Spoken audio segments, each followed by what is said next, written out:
نحمدہ ونصلی ونسلم علی رسولہ النبی الکریم۔ ناظرین السلام علیکم ورحمۃ اللہ وبرکاتہ۔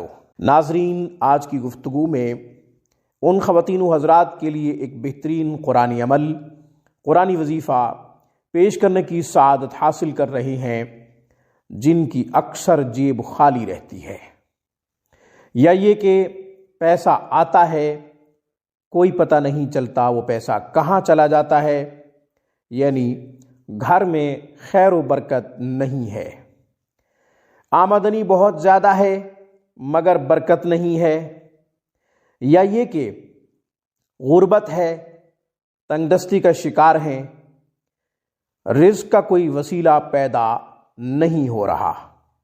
تو انشاءاللہ اس مبارک عمل کی برکت سے دولت کی ریل پیل ہوگی، بہت سارا مال انشاءاللہ آپ کے پاس آئے گا۔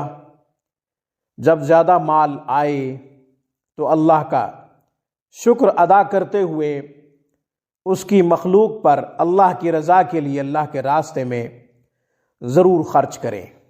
ناظرین، اس عمل کی برکت سے انشاءاللہ آپ کی جیب کبھی خالی نہیں ہوگی، غربت کا خاتمہ ہو جائے گا، تنگ دستی ختم ہو جائے گی، اور اگر کہیں سے کوئی رزق کا وسیلہ نہیں بن پا رہا تو انشاءاللہ اس وظیفہ کی برکت سے رزق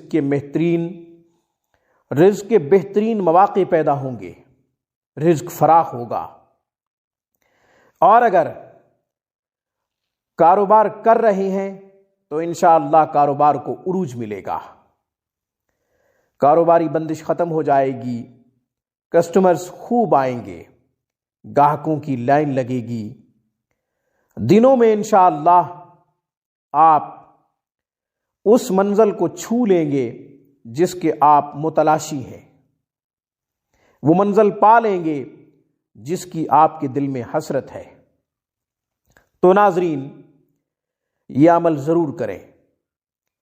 عمل کرتے ہوئے دو نیتیں کریں، یا اللہ ہم تیری مخلوق سے دھوکہ نہیں کریں گے، تجارت کریں گے مگر شریعت کے اصولوں کے مطابق۔ ایک نیت تو یہ کریں۔ دوسری نیت یہ کریں کہ یا اللہ جو بھی پیسہ آئے گا، جو مال آئے گا، ہم نادار غریب لوگوں کی خوب مدد کریں گے، جن کا استحقاق ہے ان تک اپنی کمائی میں سے، اپنی آمدنی میں سے ضرور پہنچائیں گے۔ یہ نیتیں کریں اور وظیفہ کریں، صرف 11 دن کا۔ سورہ کہف جو کہ 15 نمبر پارہ میں موجود ہے، سورہ بنی اسرائیل کے بعد ہے۔ سورہ کہف پارہ نمبر 15 سے شروع ہوتی ہے، 16ویں پارے کی ابتدا میں ختم ہو جاتی ہے، سورہ مریم سے پہلے ہے اور سورہ بنی اسرائیل کے بعد ہے۔ سورہ کہف ایک مرتبہ پڑھنی ہے بعد نماز عشاء۔ اس طرح پڑھیں کہ 2 رکعت صلاۃ الحاجت کی نفل ادا کر لیں، پھر 11 مرتبہ درود ابراہیمی پڑھیں، پھر سورہ کہف کی تلاوت کریں، پھر 11 مرتبہ درود ابراہیمی پڑھیں۔ مگر یاد رکھیں سورہ واقعہ کا معمول بھی ضرور بنا لیں، مغرب کے بعد سورہ واقعہ ضرور پڑھا کریں۔ یہ تو عمل ایسا عمل ہے کہ تا زندگی سے کرنا ہے، سورہ واقعہ کو نہیں چھوڑنا، یہ زندگی بھر کرنا ہے، مسنون عمل ہے۔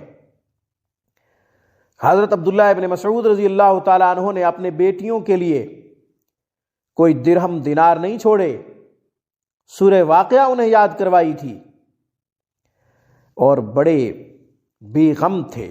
آخری عمر میں وفات کے قریب جب ان سے پوچھا گیا کہ بیٹیوں کے لیے کیا چھوڑا، تو انہوں نے فرمایا بیٹیوں کی مجھے فکر نہیں ہے، میں نے ان کو سورہ واقعہ یاد کروا دی ہے، اس کے بعد مجھے فکر کرنے کی ضرورت نہیں ہے۔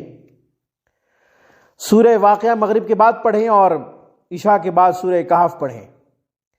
یہ عمل 11 دن تک کریں بغیر کلام کے، یعنی جب آپ سورہ کہف پڑھ رہے ہوں کوئی کلام نہیں کرنی۔ 11 دن یہ عمل بلا ناغہ کرنا ہے، اور اگر ناغہ ہو جائے تو عمل شروع سے کرنا پڑے گا۔ وہ خاتون جو عمل کر رہی تھی 7 دن بعد 8 دن بعد ایام مخصوصہ میں مبتلا ہو گئی، چھٹی ہو گئی، تو اسے دوبارہ شروع کرنے کی ضرورت نہیں ہے۔ جو ایام باقی ہیں پاک ہونے کے بعد وہ ایام پورے کرے۔ 3 دن باقی تھے، 4 دن باقی تھے، وہ ایام پورے کرے۔ اس کے بعد جب 11 دن ہو جائیں تو سورہ کہف کی ابتدائی 10 آیات اور سورہ کہف کی آخری 10 آیات کی تلاوت صبح کی نماز کے بعد ضرور کیا کریں۔ اس سے 2 فائدے ہوں گے۔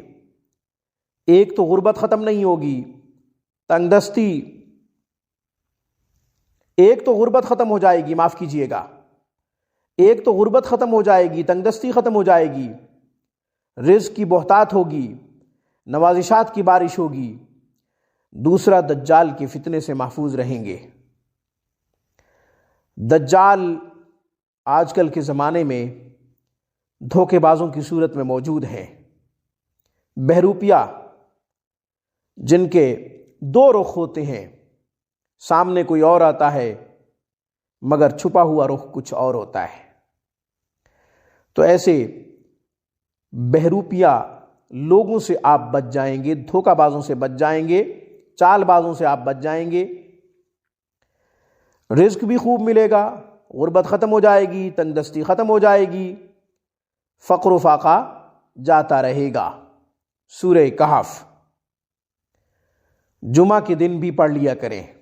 حضور نبی کریم صلی اللہ علیہ وسلم کا ارشاد گرامی ہے کہ جو شخص جمعہ کے دن سورہ کہف کی تلاوت کرتا ہے اگلے جمعے تک اس کے لیے نور ہی نور ہوتا ہے۔ سبحان اللہ، بہت بڑی بات ہے۔